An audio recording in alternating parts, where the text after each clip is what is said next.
Right before I started doing this filming, I happened across Darren Locke's review of the new Gabriel track, which makes this review absolutely superfluous. But yeah, he's a guy I've been talking about for a couple of years now, Darren Locke. He does like prog reviews and shit, but he's not only is he entertaining in a really dry kind of British way, but he's right like most of the time, you know, about everything. So yeah, you definitely want to check him out for a more intelligent take on it. But for me, I heard a couple times. I played a couple times. I don't like it. I don't. I feel obligated to do all these, as Peter has involved himself in a lot of my work lately. I feel like I got to go on this whole year ride with him and on this release thing. This is really weird release. Darren pointed out that there's 4 versions of Panopticon total. I forget what they were. The surround sound mix, the 4AD. The 4AD, I don't really understand what that is. I know it's a new technology. Whatever. Since the 1970s or 60s, really, I mean, started rolling out these different things, quadraphonic, the SDA, all these different things, and you'll hear about them for a couple of years. They'll release music under these formats, and then you never hear about it again. So it's like that kind of thing. I mean, surround sound's pretty, you know, pretty normal, but I don't know. I'm not really sure what 4AD is. So anyway, yeah, this song, I don't like it. It's again, it suffers from really bad lyrics. Peter famously writes lyrics at the 11th hour, or as Daniel Lanois said, the 59th minute of the 11th hour. But usually that doesn't show. Like, his lyrics are great, I think. I mean, really, always been pretty high caliber. But the new ones for these 2 songs, it's like Granddad discovers the internet. Especially this one. Well, Panopticon is kind of the same way. He'll throw in like just sort of buzzwords like grid, and he, you know, all these sort of computer terms. The mobile phone he talks about. It's just, I can't get into that. It just instantly just sounds ridiculous. But anyway, it's lyrically fucking convoluted. From what I get out of it, he's trying to critique the justice system. The court will rise and the pillars will fall. Meaning when the court has their say, and I don't know if he means the people in the court or the authority, but when they rise, justice falls. But it's like, dude, if you have a problem with the laws or the justice system, talk to those people, because they're all your friends. You hang around with those guys. Talk to Bono, talk to Macron, talk to they're your people. So what are you talking about? You know, he has this cheeky thing where he tries to, I mean, and I know part of his act is a humanitarian thing, and he has done some good stuff. I think WOMAD's a good thing.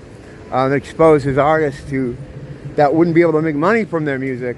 It allows them to make money from their music. And Real World Records did the same thing, where he was allowing like African artists to be able to sell their art, sell their music, and actually make a profit from it, and maybe bring some money back to their community. I don't know what happens at that point. I don't know, who knows? But the fact that it gives them a platform to do it, I think that's pretty cool. I think that's a good thing. That's a good thing. I don't know about the rest of it. I know he's a UN type of dude, you know, globalist type of character. I'm still keeping my policy of any male 65 and under has no reason to come start talking to me. You know, it's like that everywhere else. It shouldn't be an exception here. If you're coming to talk to me, you want something. Sometimes they'll wander over near you. And like they're trying to figure something out, but they don't figure something out in time, so they just keep passing, and we just experience that. Yeah, the drums sound like shit. It's Manu Katché, who's awesome. He's the man who thechadti. But in a bold stylistic choice, he decided to go for the St. Anger drum sound on this one. I guess it's not too far off from Panopticon, but they didn't bother me in Panopticon in either of the mixes. And the mixes thing is, you know, that's another problem here. It's like we're trying to like critique a song, or I am, but this is only one version of it. There's going to be another version, and like Panopticon, there was 4. So it's like, is it fair to critique things about this when it's just basically half the song? It's such a bizarre way to do things. But as I've been thinking more about it, I see the advantages of doing it this way, because he's getting a lot more attention on each track. Like if he just dumped this as an album, the way people listen to music these days, or at least, you know, how I do, and so I'm representative of all people.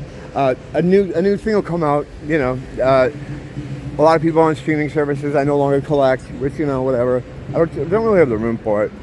And so streaming services, new release day, like Friday, a bunch of stuff comes out. Well, I shouldn't say a bunch. Usually I have to comb through all the modern hip-hop bullshit to try to find something that I could possibly listen to.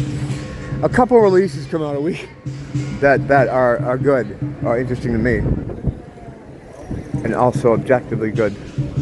And you know, I'll be like, oh cool, 2 new albums by whoever. I'll listen through them. The Iggy Pop album. Iggy Pop's, you know, one of my favorite artists, you know. I listened to that album, that new one, maybe once, all the way through. It didn't kick my ass though. I was gonna do a review of that one, but then I felt bad because I don't like it. So whatever. Maybe I'll get around to it, which is weird because I like everything he's done, you know. So anyway, yeah, new album comes out, and then, you know, I'll listen to it, listen through it, and then I forget about it. You know, it gets forgotten about. You know, so it's like, I don't know. So if this had come out as a full album when it was supposed to, I would have, you know, I'd have the same thing. I would have listened to it maybe once or twice, and then it would be over. You know, I wouldn't be listening to it anymore. This is how it is. So doing it this way is a good way, because what he does is how people are spending time with each track. I mean, look at me. I did 2 whole things about Panopticon, talking about it. So it's like we're taking time with each song, you know? And it's the same thing here. This is the same thing here. And yeah, it's I think it's kind of cheesy sounding. I think the Court Will Rise thing is kind of cheesy. Lyrically, yeah, the whole point of the thing, it's kind of contradictory. It's like, is he saying justice system is bad, or it's, and then he critiques the blindness of the justice system, and as Darren pointed out, like that's like a good thing.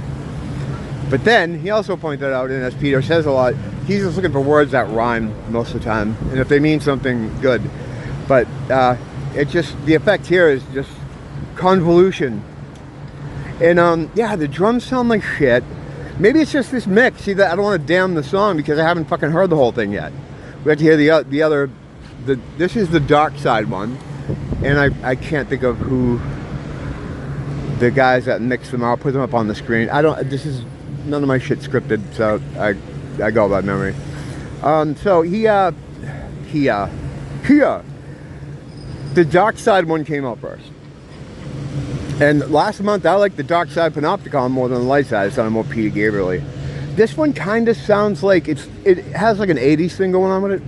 Not early 80s thing, kind of like a mid 80s thing. Almost like somewhere between So and Us, kind of, production-wise.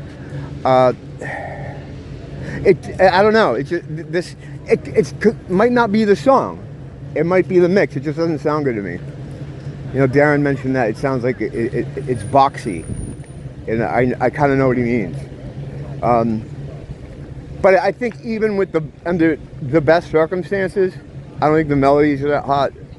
I think the chorus thing is a bit cringy, you know. Like who is he critiquing here? The average people in the jury, or is he saying, you know, the court of opinion? He's not very clear. It's just justice is blind and or bad, and it used to be better, but it never was, and let's make it better, but there's no point to that. I don't know. I'm not a super duper lyric guy. I mean, a lot of his lyrics are very abstract. They don't mean really any, they're all very abstract. But I'd rather have that kind of abstract approach than have the words kind of mean something. You know, either go one way or the whole way. You know, either talk about, you know, the monkey and the pressure and just words that sound cool and kind of make a theme. But when you start making kind of statements, you know, in sentences, like, but they contradict each other, it just sounds weird. And this is one of the few times where lyrics kind of take me out of it. A panopticon almost do the same thing. You know, panopticon almost do the same thing. It's very much like, I feel like in a way, you know what, Up came out in 2002. This is the very next studio album. You know, excluding all the symphony albums and live albums and the soundtracks and the projects. He's been busy, you know, but this is the first studio album. It feels like a lot of these lyrical concepts and ideas came from when people just got broadband, you know, because he started working on I.O. he said immediately after Us, right? He wanted to have it released shortly after Us. He was talking like 2003, 2004, he's going to have this other album out. So that, you know, he famously will get a concept or an idea down, start laying down the tracks, and then mess around with those tracks for fucking 10 years. Bill Collins pointed out that they were playing Wallflower on the 79 tour that he did with Peter. Wallflower didn't show up on an album until fucking 1982. Watching Phil talk about Peter is funny because they're good friends, so he can tear into him for some of this stuff, and he always brings that up. You know, they've been through a lot together. They're both high-level Masons, right? So they were probably both high-level Masons by the end of the 70s. I would say they were probably as far as they could get back to. That always shocks people when you say that. Like, what are you talking about? Like recently, Tobias Forge from Ghost, the band Ghost, was involved in a court case, and it came out that the judge in the case that was presiding over his lawsuit with his ex-bandmates was a Freemason, so was Tobias, and they're both in the same lodge. They tried to highlight that as a conflict of interest, but you can't really do that to Freemasons. I mean, there is no higher authority, really. And I remember there wasn't a lot of shock when people learn that he's a Freemason. It's like, because a lot of people don't know what it is. But yeah, when you're making that kind of money, when you're talking to that many people, you have to get under the beast's swing. There's no alternative. Either that or you get out of business. So I think by, you know, the 70s, those guys were both pretty much in that whole thing.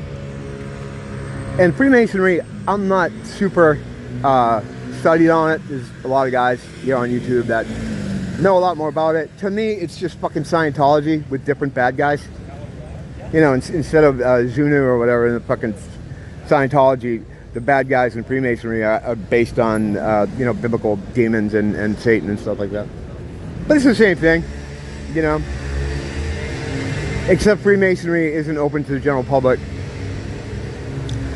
So, you know, these guys who are Masons think you are a mouth-breathing fucking idiot.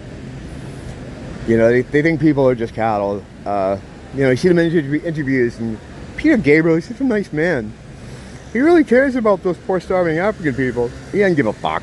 He doesn't give a, maybe gives a fuck about them for different reasons, because they have to keep the babies coming out of there.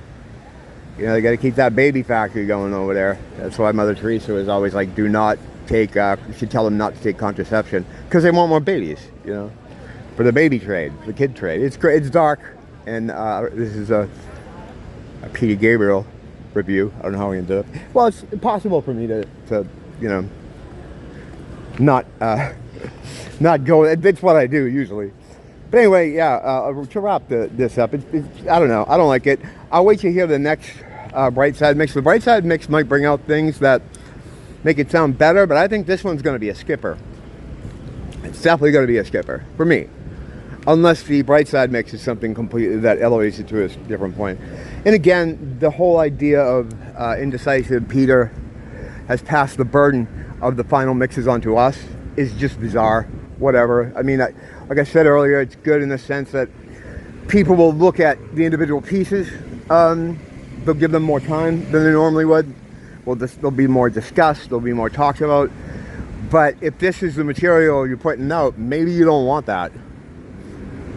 Maybe you don't want that kind of scrutiny. Oh, in the case of the court, fucking any scrutiny. Don't blame the teacher, blame the school.